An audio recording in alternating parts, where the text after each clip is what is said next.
Hey guys, it's Dread Captain James, your favorite space pirate, and I'm coming at you this time with a very quick video. I was setting out to make a video this week about the new mechanics of the trench runs and freighter battles when I discovered something really interesting. Pirating in No Man's Sky has now changed in a big way, and I think it's for the better. Stick with me and I'll explain. So pirating, why are we going to focus on that? That's the big question mark. Well, honestly, it's one of the quickest ways to make money very quickly without any real consequences or any kind of setup. You don't need a base. You don't need a mine. You can literally head out to a pirate system and make money. It's also a really good way to find salvage frigate modules, and you can find them fairly reliably and pretty quickly. And on top of it all, in my humble opinion, it's the best way to get frigate fuel. I don't ever make that stuff. I refuse to do it. And if I can find it by pirating, that's how I will send my fleet out. So what is a pirate system and what does that entail? Well, a pirate system is simply a system run by outlaws, meaning that there is a lack of a sentinel presence. You can come into the system, wreak all kinds of havoc, and never have to worry about the sentinels taking you out and unaliving you. You have the freedom to take what you want from anything that you see floating around in space.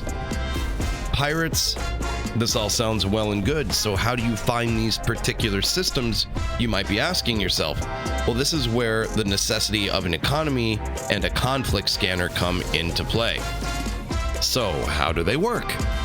In the galaxy map, you have a couple different ways of filtering out all of the data around you. You can set it to life form, and you can set it to economy. You can even set it to show you conflict. When you set it to conflict, any of the systems that come up under high conflict will appear to be red. Those are the kind of systems you want to be looking for. A pirate system is typically going to be a high conflict system. So by using your conflict scanner, you can actually tell your computer where to look. Once you find one, you'll see the telltale skull. You might see black market. You might even see pirate controlled. That's worth taking a look at. That's where we are currently. Upon warping into the system, you're going to start looking for freighter fleets that will already have spawned into the local area. You can do this by going into first person and looking at your scope right in front of you. That scope, you could call it a radar, whatever you like. Those flat purple indicators are freighters. That's what you want to find. If you don't see any immediately, you can wait and they will show up, or you can go into pulse drive for about 10 to 15 seconds. I tend to usually let it go about 30 seconds myself. And when you exit pulse drive, you should see a new fleet has appeared somewhere around you. You may have to spin your ship in a 360-degree pattern just to find it, but there will be fleets.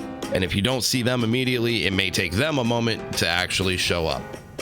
If you get close enough to the freighters and put your targeting reticle over the cargo sections of the freighter, you can actually see what's in each segment. So instead of just going completely ham and blasting the entire freighter, you could strategically target certain parts of it if you want to.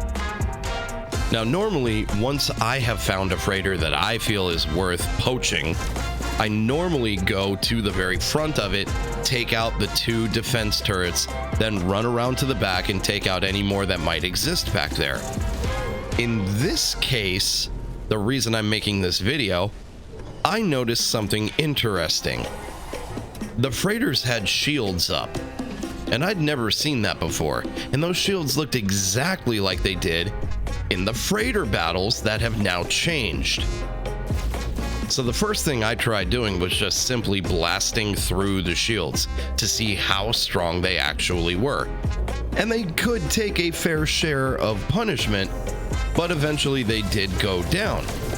What was more interesting was if I continued to fire on the ship, it would eventually, for lack of a better term, explode. The freighters blow up now. I don't know if you might want to back that part up. You might want to think about it for a second. We can destroy the freighters. This seemingly changes everything.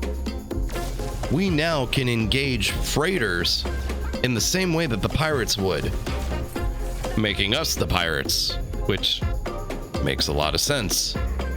I also happened to notice that the turrets were no longer shooting us, and I suspect that's because they would also be damaging their own shields from the inside, which we'll get to in just a moment. On top of all of this, I noticed that once the freighter was gone, it made cleaning up all the floating cargo outside a lot easier. I did also happen to notice that the frigates are still invulnerable. So out of everybody and everything floating out there, you can't take them out, no matter how much you unload into them. Now, another question I asked myself was, okay, if I can blow up all of the freighters out here, what about the ones that I could actually land on, the ones that I could buy? And to my surprise, they are vulnerable as well. So I don't think there are any out here that are not ripe for the picking. So you might be asking yourself, well, how are we supposed to pirate now if they have shields up? And when we drop their shields, they are going to explode. So I did a little bit of recon on this and figured out exactly what to do. If you fly into the shields, you got to get pretty close to the actual freighter, but fly inside of the shields and start firing away, the freighter won't actually explode. So from in here, you can do as much damage as you want. In other words, you can go and systematically take out every single container from inside the shields without having to worry about the freighter actually exploding.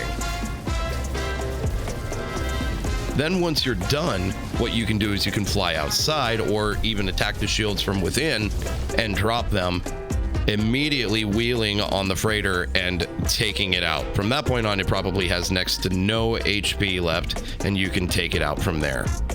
I also did notice that ships will take a few moments to realize you're firing on them before raising their shields. So if you're quick, you could take out a couple of these containers before they actually raise their shields. It's kind of cool.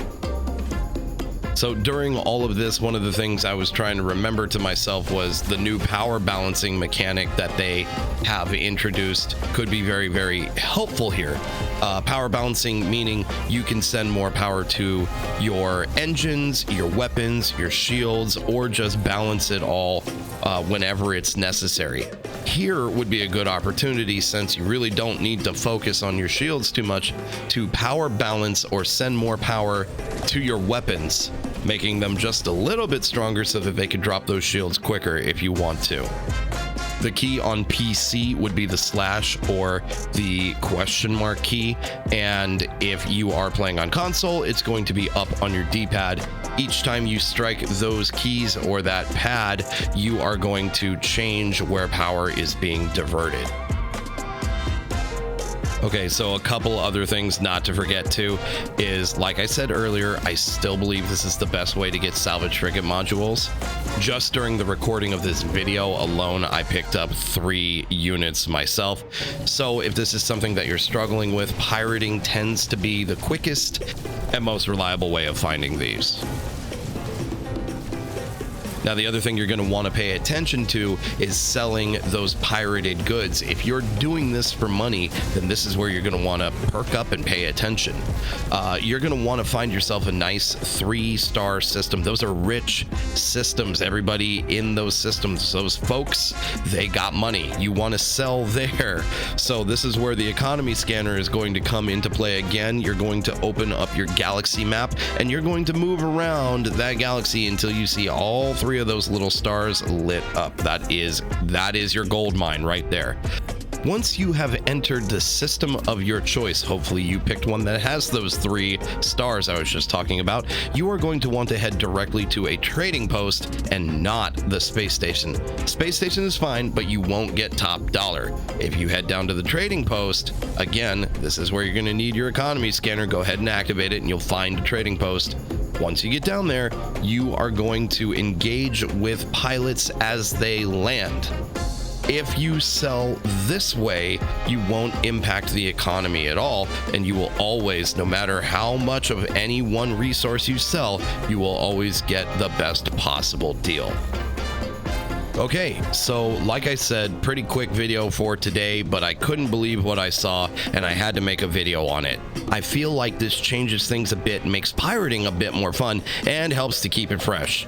Also, I noticed that even if you destroyed the 2 freighters in front of you, if you pulsed around the system for a bit, more would eventually show up, so it didn't have any effect on whether or not you could continue pirating. I hope you enjoyed this video, and I hope you got something good out of it. Check in again for more No Man's Sky content as well as live content each week, and thank you so much for watching this far. If you haven't, I'd really appreciate a thumbs up on the video and sub to the channel so that you know when more interesting content comes out. That requires you to hit that little bell button. That's how you know when new stuff's coming out too. So that's important. Do that. You should do that. Also, I'm live doing No Man's Sky things every day at twitch.tv/ShredCaptainJames. So, shameless plug, swing by and let's talk about all the different things. Thanks again, guys. Seriously, it means a lot that you checked out this video. And I hope everything is going well. I'll see you guys in the next video. Thanks again, guys. Bye.